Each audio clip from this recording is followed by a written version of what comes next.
I want to bring in my colleague John Zarrella, astronaut Katie Coleman, who's with us, and Senator Bill Nelson of Florida, who spent 6 days orbiting the Earth aboard the Space Shuttle Columbia back in 1986. Let's start with you, Senator. For you, what's this day like? It's the end of an incredibly successful program with two great tragedies. And our flight was 10 days before Challenger back in 1986. Human mistakes of communication is what caused both space shuttles to be destroyed. But they've got all that worked out, and it's an incredible flying machine, but it's being shut down because after Columbia's destruction, the investigation board said, build a safer rocket that can replace the space shuttle, fly the space shuttle just as long as you have to build a space station. And that's what this mission today, carrying up cargo, will complete that process. It seems like when you talk about the future of the space program, we're looking at a bunch of different things. In terms of manned space flights, there's a lot in doubt about what the future really holds. They've talked about going for orbiting an asteroid, or they've talked about perhaps going to Mars someday, but the technology at this point doesn't really exist for that. How concerned are you about what happens in the interim? Well, I'm concerned when the House of Representatives has just whacked NASA, and you can't keep our program going like that. But we have a clear path forward. We have the NASA law in place, 2 new lines of rockets, one that goes to and from the space station, and another that is the big rocket that will take us eventually to the goal, which is Mars. And there are technologies that we will have to develop. And that's all a part of exploration.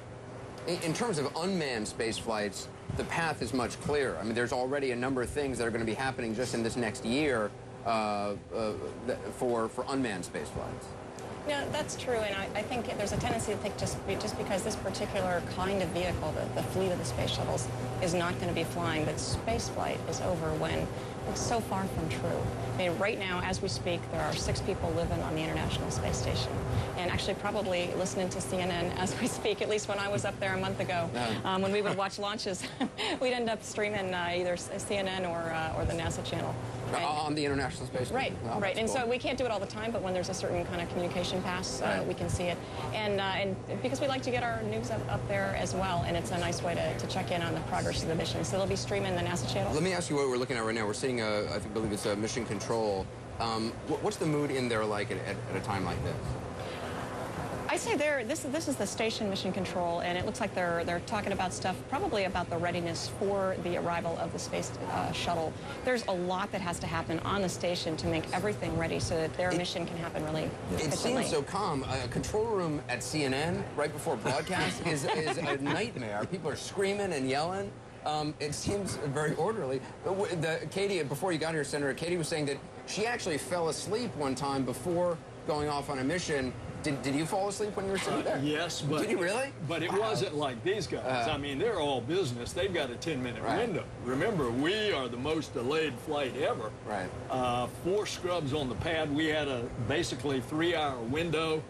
At one point, I mean, we were cracking jokes. And the administrator, Charlie Bolden, was on your flight, right? He was our pilot. He was the pilot. Yeah, Charlie Bolden, one of the best days' work I ever did was I convinced the president to make Charlie the head of NASA. When you, when it went off, Katie was saying it's unlike anything else. I mean, you really feel the power of that rocket. Was it?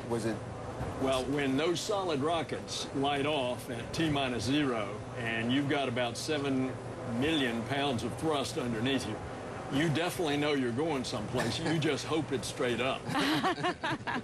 What is it, the elephant? Isn't that what you always say? It's like on your chest? Having a gorilla on your chest, which I don't really know what that feels like. But I mean, it's just really sort of smooshed in this direction that all of you just feels really I've had a gorilla flat. charge at me, and it's not pleasant. So this sounds a little more interesting and pleasant, I think.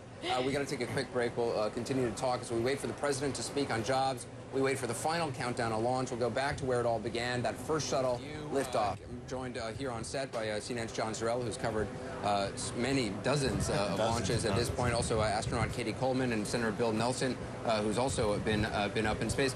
As you said, your flight was delayed multiple times. What is that like all that anticipation, then suddenly there's a hold. Mentally, what is that like?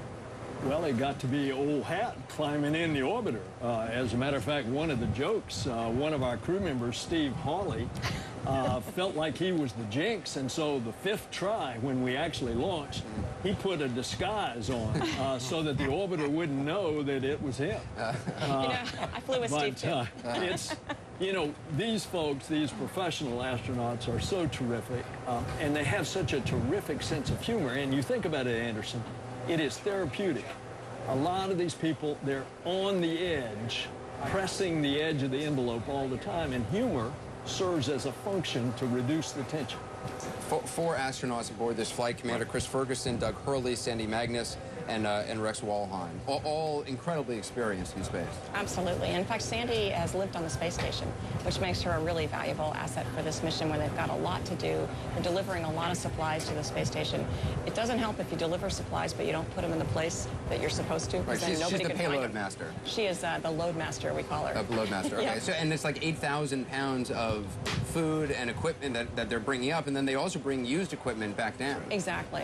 But, sometimes things that have failed, unexpectedly, it helps us understand what happened to them so that we can build things more correctly. You were just on the International Space Station. How long were you on there for? I was up there for 6 months. 6 months. Now, from the pictures I've seen, it looks like a nightmare to me. I mean, it looks like it just looks small and miserable. But you say it's amazing. We're keeping it as a carefully held secret. but really, the reality is that it's amazing. Really? It is huge. It's as big as the inside of a 747 if you added up all the volume. See, it doesn't come off that way.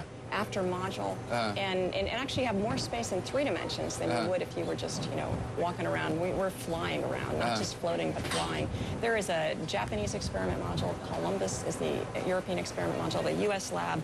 A node, which is a place where we, different things. One of the last missions just brought up the alpha magnetic spectrometer. That's outside. But also the one before that brought up the PMM, our permanent logistics module. Basically a big, huge closet that we really needed. And you went up in the Russian space ship, the Soyuz, and you went back down. And that's really the future. NASA's going to be paying Russian space program to send astronauts up and back in Soyuz. I hate to say it, but the reality of what we're doing now is we've spent a long time building the space station, and it is there. 6 people are living in it. It's orbiting the Earth all the time. We have all the power, the data, the experiments, and spare parts that we need to do a lot of good work that can't be done down here. And so it's a pretty exciting time for the space station, and they'll be glad to get what Atlantis is bringing today. We talked about some of the things that are going to be happening over this next year in terms of unmanned spaceflight. I just want to specifically, the Dawn spacecraft is going to go around an asteroid later this month. Juno mission to Jupiter, and also the Mars rover is launching at the end of the year. Yeah, and that's a big one, that Mars rover. It's like the size of a Volkswagen, they say. Huge. It's an enormous rover with all kinds of science capability. It makes the old Pathfinder, which was about this big, it really just dwarfs those. Do you worry, Senator Nelson, as someone who represents Florida, and obviously there's huge economic impact to the people in Florida of this program continuing, that without a clear, the mission is Mars, but without the technology at this point, without the ability at this point to get to Mars, that Congress will continue to kind of defund space programs? Because of the economy is the big fear. That the need to cut back this huge deficit, and how are you going to allocate those cuts? Now, I think the Senate will restore a lot of the cuts that the House of Representatives did, but no doubt, we don't have a Cold War with a mortal enemy, the Soviet Union, that we're trying to beat to the moon, and so you don't have that incentive. But Anderson, you asked the question of any American, do you think we ought to have a vigorous, successful space program? And you will get a very affirmative answer. President Obama has said that he wants NASA to focus on bigger picture things, on longer range things like Mars, like an asteroid, and let more commercial flights deal with kind of a near-Earth orbit. And that's the 2 lines of rockets. The commercial, that will be the space taxi that will go to and from the station. Then the big rocket that will let NASA do what NASA ought to be doing, which is get out of Earth orbit, go explore the cosmos. And that's what we're going to do.